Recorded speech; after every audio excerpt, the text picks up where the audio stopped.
this on the web for Show Me an A-line haircut. Check it out.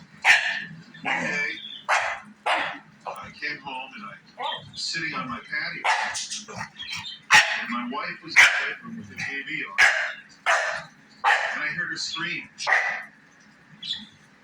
and I thought she'd fallen or something.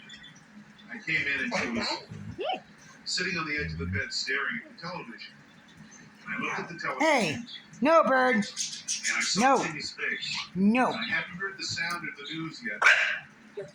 Just by seeing Timmy's face on TV and hearing my wife's reaction, that the worst had happened. Not necessarily a surprise, but the worst. Hey, that's enough. I have days when I grieve for Timmy.